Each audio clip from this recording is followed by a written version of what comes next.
ये नवांकुर आपके अभिनंदन और स्वागत के लिए दिल्ली को हरित दिल्ली बनाने में ये नवांकुर योगदान दे, इस आशा और विश्वास के साथ। इसी क्रम में मेरा अनुरोध आदरणीय श्री शूरबीर सिंह सर से, आदरणीय पूर्व उप मुख्यमंत्री महोदय का इस नवांकुर के माध्यम से वो यहाँ स्वागत करें और हम सब जोरदार तालियों से इस स्वागत में शामिल रहें। मेरा अनुरोध श्री रवि धवन सर से कि वो हमारे सेक्रेटरी पावर सर को हम सब की ओर से यह नवांकुर भेंट करें। हमारे साथ श्री देवेंद्र जी हैं। मेरा अनुरोध श्री रवि सर से कि वो इस अवसर पर आदरणीय पार्षद महोदय का भी इस हरित दिल्ली के संकल्प के लिए इस नवांकुर को देखकर उनका अभिनंदन और स्वागत करें। स्वागत की इस रीत के उपरांत अब मेरा अनुरोध माननीय मुख्यमंत्री महोदय माननीय श्री मनीष सिसोदिया सर से कि नाम पट्टिका का अब अनावरण करें। तो ये अवसर, जब ये स्थान आज एक नए नाम से पुकारा जाएगा, ये चार्जिंग स्टेशन और इसके साथ 25 चार्जिंग स्टेशन, आज की इस प्रयास के साथ 78 नए चार्जिंग स्टेशन आ जाएंगे, तो 78 न्यू चार्जिंग स्टेशंस। और अब माननीय मनीष सर, आदरणीय मुख्यमंत्री महोदय दोनों अपने संयुक्त तौर पर इसका नाम पट्टिका का अनावरण, गरिमामयी उपस्थिति आदरणीय श्री मनीष सिसोदिया सर की, श्री देवेंद्र जी की और श्री शूरबीर सिंह सर, साथ में special secretary Shri Ravi Dhawan sir. और अब मौका है चार्जिंग स्टेशन के उद्घाटन का। तो मीडिया के साथियों से मेरा अनुरोध, थोड़ा सा आप हमारा साथ दीजिए। आदरणीय मुख्यमंत्री महोदय, आदरणीय पूर्व उप मुख्यमंत्री महोदय श्री मनीष सिसोदिया सर, मैडम अब इसका रिबन काटकर परंपरागत तौर पर ये स्वागत, एक बार जोरदार तालियां, इसका उद्घाटन हुआ। और अब मीडिया के सभी साथी वहां मौजूद, मेरा अनुरोध आप सब अगर थोड़ा सा साइड ले लें तो आप बहुत अच्छे से, चूंकि सर और मैडम विजिट कर रहे हैं, यहां पर क्या क्या सुविधाएं लगाई गई हैं। किसी ने ठीक कहा है, इलेक्ट्रिक व्हीकल्स ऑन, प्रदूषण गॉन। तो अगर इलेक्ट्रिक व्हीकल का हम ज़्यादा से ज़्यादा दिल्ली में लगाएंगे तो प्रदूषण की जो चिंता है वो हमें करने की आवश्यकता नहीं होगी। और वित्त मंत्री के तौर पर आदरणीय मनीष सिसोदिया सर ने, मुख्यमंत्री के तौर पर आदरणीय आतिशी मैडम लगातार इस पॉलिसी को और बेहतर करने के लिए काम कर रहे हैं।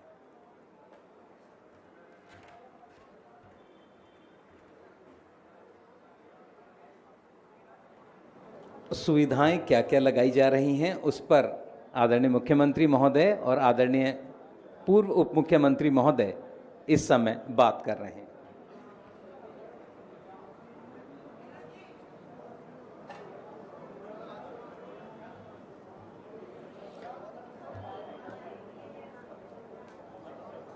इस समय डीटीएल के सभी अधिकारी ब्रीफ कर रहे हैं इन चार्जिंग स्टेशंस में क्या क्या सुविधाएं हैं और क्या इन्हें अलग बनाती हैं। इस पर आदरणीय मुख्यमंत्री महोदय और सर जैसे संतुष्ट हैं यहाँ की सभी व्यवस्थाओं से, और आइए एक बार जोरदार तालियों से इन नए 25 ईवी स्टेशंस का, और डीटीएल की संख्या अब 78, इसलिए जोरदार तालियों के साथ, जोरदार तालियों से एक बार हम इन सभी प्रयासों के लिए अपने सभी, मेरा बीना जी से भी अनुरोध जो पार्षद हैं मंच पर आ जाएं। इसी क्रम में आज का ये अवसर सचमुच, अगर दिल्ली को देखें तो आज दिल्ली एक राज्य के तौर पर सबसे ज़्यादा इलेक्ट्रिक व्हीकल्स के साथ इस समय अपनी पहचान बना रही है। धीरे धीरे दिल्ली की आज अगर गाड़ियां खरीदी जाती हैं तो इन चार्जिंग स्टेशंस की सुविधाओं के कारण आज दिल्ली एक नया स्थान ले रही है। बहुत बहुत धन्यवाद। और अब इस अवसर पर दिल्ली में अपनी मेहनत, अपनी लगन और बहुत सारे प्रयासों से आपने जो किया, इन शब्दों के साथ कि सागर की अपनी क्षमता है पर मांझी कब थकता है, जब तक सांसों में स्पंदन है ये हाथ नहीं रुक सकता है, ये हाथ नहीं रुक सकता है, ये हाथ नहीं रुक सकता है। इन शब्दों के साथ मेरा निवेदन आदरणीय श्री मनीष सिसोदिया सर से वो आएं और इस अवसर पर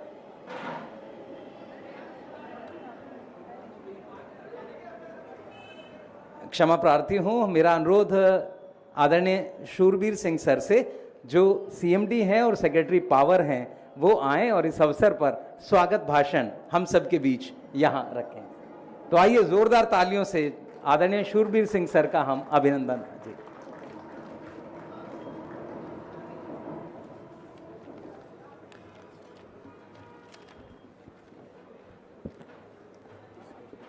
Thank you.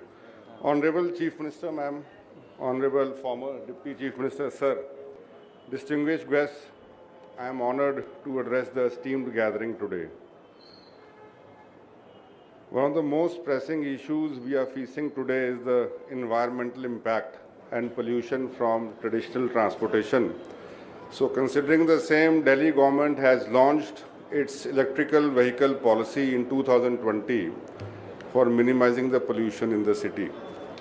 And to cater to the same, Delhi Transco Limited was appointed as state nodal agency for creating public charging infrastructure for establishing 100 electric vehicle charging stations in Delhi.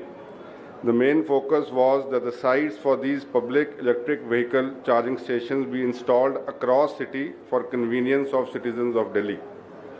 I am pleased to inform that till date 53 charging stations have been dedicated to the citizens of Delhi, and today another 25 charging stations are being inaugurated by Honorable Chief Minister Madam. The citizens can take benefit of these charging stations at a very low price. Now Delhi overall has around 2,400 public charging points and 250 swapping stations. So let us join our hands together in taking benefits of these newly inaugurated EV charging stations so that we can make the future brighter for ourselves. Thank you so much. बहुत बहुत धन्यवाद sir. आपने बताया किस तरह दिल्ली आगे बढ़ रही है और लगातार इलेक्ट्रिक व्हीकल्स की संख्या अब दिल्ली में बढ़ने लगी है। इन शब्दों के साथ कि सपने उनके सच होते हैं जिनके सपनों में जान होती है और पंखों से कुछ नहीं होता, हौसलों से उड़ान होती है। तो दिल्ली को इलेक्ट्रिक राजधानी बनाने का हौसला आदरणीय मनीष सिसोदिया सर ने वित्त मंत्री के तौर पर देखा था और आज उसको साकार होते हुए वो देख रहे हैं। तो एक बार जोरदार तालियों से आइए अभिनंदन और स्वागत करें और सर से अनुरोध संबोधन का। बहुत बहुत धन्यवाद संजय जी। मंच पर उपस्थित दिल्ली की मुख्यमंत्री आतिशी जी, हमारे क्षेत्र के पार्षद साथी देवेंद्र जी, बीना जी, पावर सेक्रेटरी शूरवीर जी, रवि धवन जी और यहाँ पर उपस्थित सभी स्थानीय भाइयों बहनों, सबको नमस्कार। ये पावर स्टेशन, इसको कह रहे हैं हम पावर बैंक। ये अपने आप में ऐसे तो देखा जाए तो एक छोटा सा स्टेशन है और यहाँ 2 पावर प्लग लगे हुए हैं, लेकिन ये एक्चुअली नई दिल्ली, जो आधुनिक दिल्ली है, आने वाले समय की दिल्ली है, उसकी भूमिका, उसकी फाउंडेशन है, जो आदरणीय केजरीवाल जी की गाइडेंस में रखी जा रही है पूरी दिल्ली में। 2020 में मैं जब दिल्ली सरकार में था तो इसका सपना देख रहे थे हम लोग कि क्या हम दिल्ली में कुछ ऐसा कर सकते हैं कि जो नई गाड़ियां खरीदी जाएं, नई कारें खरीदी जाएं, नए स्कूटर मोटरसाइकिल खरीदी जाएं, लोग इलेक्ट्रिक व्हीकल की तरफ मूव करें, क्योंकि पॉल्यूशन का एक बड़ा कारण हमारी और आपकी कारों से, हमारे और आपकी मोटरसाइकिल से निकलता हुआ धुआं है। हम जो चाहे बड़ी बड़ी बातें कर लें, लेकिन जब तक हम कार चलाएंगे, जब तक हम मोटरसाइकिल स्कूटर चलाएंगे और उसमें पेट्रोल डालेंगे, कार में डीजल डालेंगे या पेट्रोल डालेंगे, तब तक हवा में धुआं तो फैलेगा। उस धुआं को फैलने से कैसे रोका जाए, इसकी चिंता केजरीवाल जी ने की और करीब 4-5 साल पहले पूरी सरकार को, हमारी जो पूरी टीम थी, थिंक टैंक को, सबको आदेश दिया कि मुझे कुछ नहीं पता, दिल्ली में इस धुएं को रोकना है, क्या करना है, कैसे करना है, इसकी योजना बनाओ। तो एक सपना देखा था कि धीरे धीरे करके दिल्ली में जो नई मोटरसाइकिल, नए स्कूटर, नई कारें खरीदी जा रही हैं, उनमें से कितना प्रतिशत अब ईवी खरीदा जाए, इलेक्ट्रिक व्हीकल खरीदा जाए, उस पे लिए पॉलिसी बनाई जाए। उसके लिए पॉलिसी बनाई, पूरे जो बेस्ट ब्रेन्स इंडिया के काम कर सकते हैं इस दिशा में। पढ़े लिखे मुख्यमंत्री का यही फायदा होता है कि पढ़ी लिखी टीम उनके साथ काम करती है। अनपढ़ प्रधानमंत्री हो, अनपढ़ प्रधान हो, अनपढ़ मुख्यमंत्री हो, तो उसके साथ अपराधी काम कर सकते हैं और अपराध ही बढ़ेगा। पढ़ा लिखा मुख्यमंत्री होगा तो चार्जिंग स्टेशन बनेंगे, नए ज़माने की दिल्ली खड़ी होगी, नए ज़माने का हिंदुस्तान खड़ा होगा। हमने देखा कि दुनिया में जहाँ जहाँ लोगों ने अपने नेता पढ़े लिखे लोग चुने, ईमानदार लोग चुने, दूर का विजन रखने वाले लोग चुने, उन्होंने अपने बच्चों के लिए, आने वाले बच्चों के लिए साफ सुथरी हवा का बढ़िया इंतजाम कर दिया। क्या कर दिया? आज दुनिया में ऐसे देश हैं जहां अगर 100 गाड़ियां खरीदी जा रही हैं तो उनमें से कम 80-85 गाड़ियां इलेक्ट्रिक व्हीकल खरीदी जा रही हैं। कैसे हो गया वो? वहां की हवा में धुआं नहीं है। कैसे हो गया? वो ऐसे ही हो गया कि वहां की जनता ने फिर पढ़े लिखे लोगों को सरकार में भेजा होगा उस समय जब ये योजनाएं बनी होंगी। तो देखिए, बाकी देश का तो मैं नहीं कह सकता, पर मैं दिल्ली के लोगों का तो धन्यवाद करता हूं कि उन्होंने एक पढ़े लिखे मुख्यमंत्री को, जो IIT से पास आउट रहे, IRS अफसर रहे, उनको चुना, उनको नेतृत्व दिया, और जो भी राजनीतिक साजिशें हुई उसके बाद भी आज देश की सबसे पढ़ी लिखी मुख्यमंत्री दिल्ली की मुख्यमंत्री है। तो पढ़े लिखे नेताओं का यह फायदा तो होगा कि दिल्ली आगे बढ़ेगी, नए दौर की दिल्ली बनेगी, नए जमाने की दिल्ली बनेगी, नए दौर की चुनौतियों को नए स्टाइल में सामना करने वाली, नए स्टाइल से सॉल्व करने वाली दिल्ली बनेगी। तो जब हमने ये पॉलिसी बनाई उस वक्त सपना देखा था कि 2025 तक हम 25% नई गाड़ियां जो लोग खरीद रहे हैं उनमें से कम 25% इलेक्ट्रिक व्हीकल होने चाहिए दिल्ली में। ये हमने टारगेट रखा था और मुझे खुशी है कि हम तमाम इनके औरंगजेब वाली हरकतों के बावजूद, ये औरंगजेब वाली हरकतें करते हैं ना, औरंगजेब क्या करता था याद है? इतिहास पढ़ा होगा। जो भी उसको पसंद नहीं आता था उसको उठा के जेल में डाल देता था, और सारे जितने उसके नौकर चाकर से लेके उसके मंत्री, उसके अफसर होते थे, सब पे चाबुक चलाता रहता था। खबरदार अगर जनता के हित की बात की, केवल औरंगजेब का गुणगान करोगे, औरंगजेब की हित की बात करोगे।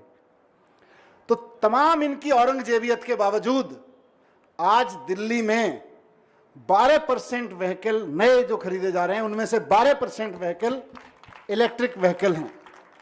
यानी कि जब जब आप इलेक्ट्रिक व्हीकल खरीद रहे हो तब तब आप ये सुनिश्चित कर रहे हो कि आप अपने बच्चों को साफ हवा देने के लिए कुछ खरीद रहे हो, अपने बच्चों को एक साफ सुथरा आसमान, साफ सुथरी हवा देने के लिए कुछ काम कर रहे हो। तो 12% लोग जो नए गाड़ियां खरीद रहे हैं उनमें से 12% लोग तो ये करने लगे हैं। हमारा टारगेट है कि 80% करें, उसमें चुनौतियां हैं, फिर 100% करें, उसमें और चुनौतियां होंगी, लेकिन चुनौतियों से लड़ने का काम ही तो सरकार को करना होता है। लोगों को लड़ाने का काम सरकार को नहीं करना होता, चुनौतियों से लड़ने का काम सरकार को करना होता है। और जब केजरीवाल जी जैसे मुख्यमंत्री रहे हों, आतिशी जैसी मुख्यमंत्री हों, तो फिर चुनौतियों से लड़ने का काम ही होगा, आपस में लड़ने के काम की जरूरत नहीं होगी। तो आज हम प्रदूषण से लड़ने के लिए एक बड़ा यहाँ शुरुआत कर रहे हैं। मैं अभी डेटा देख रहा था जो डिपार्टमेंट ने प्रोवाइड किया है। 2400 चार्जिंग स्टेशंस, चार्जिंग पॉइंट्स पूरी दिल्ली में बन चुके हैं। 2400 बन चुके हैं और निरंतर बनते रहेंगे। धीरे धीरे पूरी दिल्ली में एक समय होगा कि हर कोने में आपको चार्जिंग स्टेशन मिलेंगे, क्योंकि हम, ये आसान है लोगों को कहना भाई इलेक्ट्रिक व्हीकल खरीदो, आप पेट्रोल डीजल का व्हीकल खरीदते हो तो लोगों को धुआं मिलता है, आप ईवी खरीदिए। लेकिन ईवी खरीदने वाला ईवी खरीदे कहाँ, चार्ज कहाँ से होगा? तो जैसे मेट्रो कभी बनाने वालों ने सोचा होगा यार मेट्रो कैसे बनाएंगे, दिल्ली में जगह कहाँ से निकलेगी, वैसे ही ईवी पे काम करने वाली जो टीम है हमारी, उसके सामने भी चैलेंज है कि दिल्ली में जगह कहाँ है, ईवी कहाँ बनाएंगे। नया पेट्रोल पंप तो बन जाता है कि इधर उधर दूर में पुराने पेट्रोल पंप बने हुए हैं, ईवी कहाँ से, ईवी के चार्जिंग स्टेशन कहाँ से बनाएंगे। लेकिन मैं पूरी टीम जो इसमें लगी हुई है, पावर डिपार्टमेंट की, ट्रांसपोर्ट डिपार्टमेंट की, पावर कंपनीज की, सबको बहुत बहुत बधाई देता हूं कि उन सब ने दिल्ली की तमाम लिमिट्स के बावजूद 2400 चार्जिंग पॉइंट्स दिल्ली वालों को दे दिए हैं और अभी हज़ारों और मिलेंगे, जिससे हम धीरे धीरे 100% इलेक्ट्रिक व्हीकल की तरफ बढ़ेंगे। ये बड़ी क्रांति है। देश में किसी भी राज्य में, किसी भी शहर में इतनी बड़ी संख्या में इलेक्ट्रिक व्हीकल नहीं खरीदे जा रहे हैं क्योंकि जितने दिल्ली में खरीदे जा रहे हैं। क्यों? क्योंकि दिल्ली में चार्जिंग स्टेशन सुलभ होते जा रहे हैं। क्यों? क्योंकि जैसा मैंने कहा, दिल्ली के लोगों ने पढ़े लिखे लोग चुन रखे हैं। बहुत बहुत धन्यवाद, बहुत बहुत नमस्कार, बहुत बहुत बधाई आपको। बहुत बहुत धन्यवाद सर। और सचमुच इलेक्ट्रिक व्हीकल्स का आना तब सुनिश्चित होता है जब उनके लिए स्वैपिंग स्टेशंस और चार्जिंग स्टेशंस या चार्जिंग पॉइंट्स की सुविधा हो। तो दिल्ली ने ये एक इतिहास बनाया है इस तरह की बहुत सारी सुविधाओं को बनाकर, इसलिए दिल्ली प्रदूषण से लड़ने के लिए तैयार है। बहुत बहुत आभार सर, बहुत बहुत अभिनंदन। और अब लाख दलदल हो पांव जमाए रखिए, हाथ खाली ही सही हाथ ऊपर उठाए रखिए। कौन कहता है छलनी में पानी रुक नहीं सकता, बर्फ बनने तक हौसला बनाए रखिए, हौसला बनाए रखिए। इन शब्दों के साथ मेरा निवेदन आदरणीय आतिशी मैडम से वो आएँ और हमें आज इलेक्ट्रिक व्हीकल्स पर अपना संबोधन दें। एक बार जोरदार तालियों से आइए, स्वागत।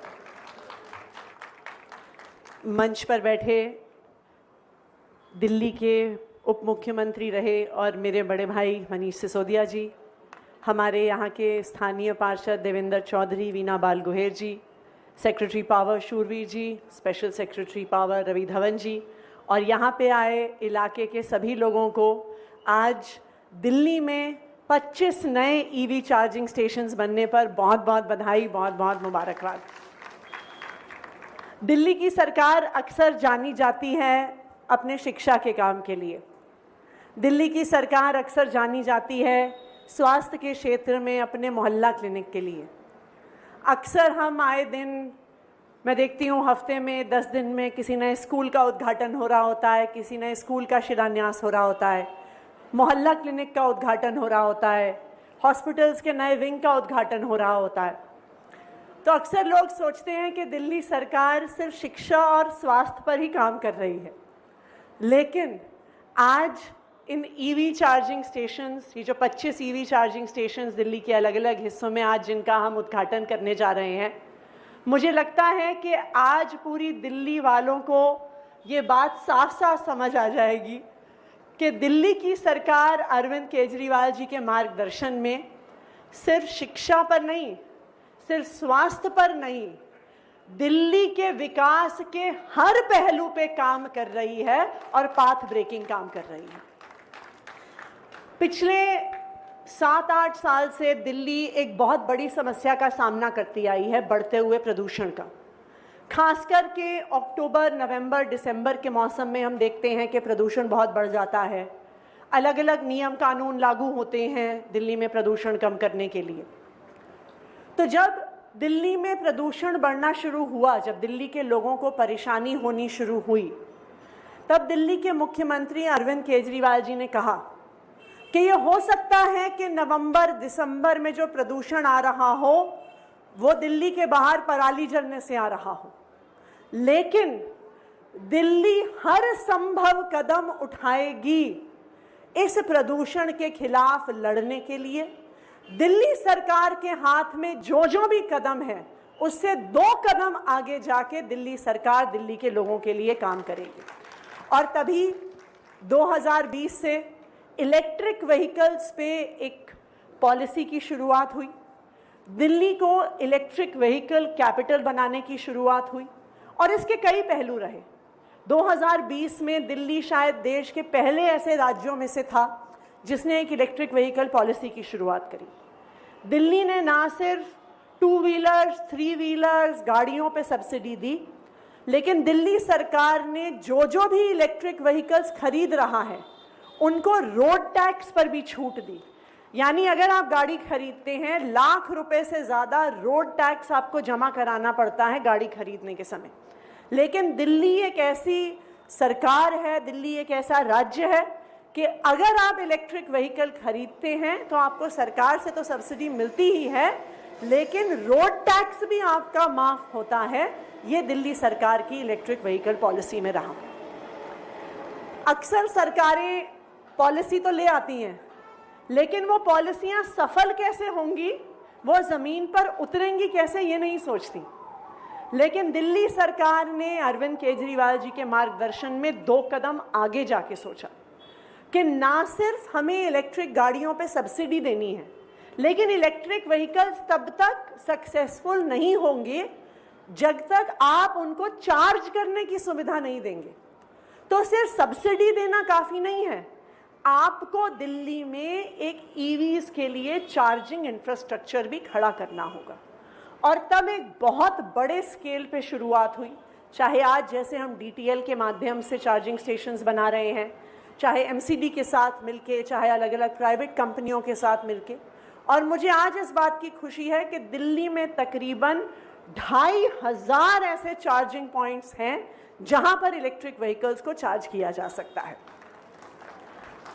और यही कारण है क्योंकि सोच समझकर पॉलिसी बनाई गई, उसको इम्प्लीमेंट करने के तरीके निकाले गए, तभी आज देश में अगर कहीं सबसे ज्यादा इलेक्ट्रिक गाड़ियां रजिस्टर हो रही हैं, वो दिल्ली में हो रही हैं, अरविंद केजरीवाल जी के मार्गदर्शन में बनाई गई ईवी पॉलिसी के तहत हो रही हैं। दिल्ली में आज जो गाड़ियां रजिस्टर हो रही हैं उसमें से 12% गाड़ियां इलेक्ट्रिक व्हीकल्स हैं, और मुझे उम्मीद है ये संख्या आने वाले समय में और बढ़ती भी जाएगी। ना सिर्फ प्राइवेट गाड़ियां, बल्कि जो हमारी बसेस की फ्लीट है, दिल्ली में प्रदूषण कम करने के लिए दिल्ली सरकार ने ये फैसला लिया है कि जो अब सारी नई बसें दिल्ली सरकार खरीद रही है वो सिर्फ इलेक्ट्रिक बसेस खरीद रही है। और ना सिर्फ देश में बल्कि दुनिया में आज दिल्ली सारे शहरों में दूसरे नंबर पर है। आज दुनिया में अगर आप शहरों में देखने जाइए तो दूसरे नंबर का बेड़ा इलेक्ट्रिक बसेस का दिल्ली में है, और आने वाले कुछ महीने में हम दुनिया में पहले नंबर पे हो जाएंगे in the number of electric buses जो दिल्ली में चल रही हैं। कल मैं कुशक नाले पे के पास डीटीसी का एक डिपो है, वहाँ पे गई, और मुझे आप सबको ये भी बताते हुए खुशी है कि इलेक्ट्रिक बसेस में अब अगला कदम छोटी 9 मीटर की मोहल्ला बसेस के माध्यम से 150 इलेक्ट्रिक मोहल्ला बसेस आने वाले 2 से 3 हफ्तों में हम सड़कों पे उतारने वाले हैं। दूरदर्शी लीडरशिप किसे कहते हैं वो हमने दिल्ली में अरविंद केजरीवाल जी के माध्यम से देखा है। चाहे प्राइवेट व्हीकल्स के लिए चार्जिंग पॉइंट्स हों, चाहे इलेक्ट्रिक बसेस हों। और कल जब मैं डीटीसी के बस डिपो पे गई तो जो वहाँ पे इलेक्ट्रिक बस मैन्युफैक्चरर्स थे उन्होंने मुझे बताया कि देश भर में वो इलेक्ट्रिक बसेस देते हैं, लेकिन दिल्ली एक इकलौती सरकार है जिसने ना सिर्फ डिपो के लिए ज़मीन दी, पूरा इलेक्ट्रिक चार्जिंग का इंफ्रास्ट्रक्चर बना के दिया कि जैसे ही बसें आएँ वो तुरंत ज़मीन पर उतर जाएं। कहते हैं देश में किसी भी राज्य ने इतनी प्लानिंग इलेक्ट्रिक बसेस की नहीं करी जैसे दिल्ली में करी है। तो चाहे इलेक्ट्रिक बसेस हों, चाहे इलेक्ट्रिक व्हीकल्स हों, चाहे गाड़ियां हों, चाहे चार्जिंग स्टेशंस हों, दिल्ली ने पूरे देश को ये दिखा दिया है कि अगर आपके मन में संकल्प हो कि आपको विकास करना है, प्रदूषण का सामना करना है, अगर सरकार में इच्छा शक्ति हो, अगर सरकार समझदार पढ़े लिखे लोगों द्वारा चलाई जा रही हो, तो कोई भी ऐसी समस्या नहीं है जिसका समाधान नहीं हो सकता। ये दिल्ली वालों ने दिखा दिया है। और मैं मंच के माध्यम से अरविंद केजरीवाल जी का धन्यवाद करना चाहूँगी, जिन्होंने प्रदूषण के खिलाफ इस युद्ध में जो दूरदर्शी सोच रखी है, जिसको आज हम दिल्ली के अलग अलग हिस्सों में उतार रहे हैं। और मुझे पूरा भरोसा है कि जिस तरह दिल्ली के शिक्षा मॉडल की पूरे देश और पूरी दुनिया में चर्चा होती है, जिस तरह दिल्ली के स्वास्थ्य के मॉडल की पूरी देश और पूरी दुनिया में चर्चा होती है, आने वाले समय में दिल्ली के इलेक्ट्रिक व्हीकल्स के मॉडल के बारे में भी पूरी देश में और पूरी दुनिया में चर्चा होगी। एक बार फिर सभी इलाके के लोगों को बहुत बहुत बधाई, बहुत बहुत मुबारकबाद। बहुत बहुत धन्यवाद मैडम जी, आपने जो यहाँ विचार व्यक्त किए। निश्चित तौर पर दिल्ली एक दिन इलेक्ट्रिक व्हीकल्स के मामले में ही नहीं बल्कि सभी मामलों में नंबर 1 हो, ऐसी हम सबकी आशा। आप सबका बहुत बहुत आभार आदरणीय मुख्यमंत्री महोदय का, आदरणीय उप मुख्यमंत्री महोदय, हमारे पार्षदगण श्री सूरवीर सिंह सर और श्री रवि दहिया सर का बहुत बहुत धन्यवाद। और ये शब्द कि तुम्हारी इस कामयाबी से हमें तुम पर नाज है, इस बात की बधाई हो दिल्ली कि तुम्हारे सिर पर आज बहुत सारे ऊंचाइयों के ताज हैं।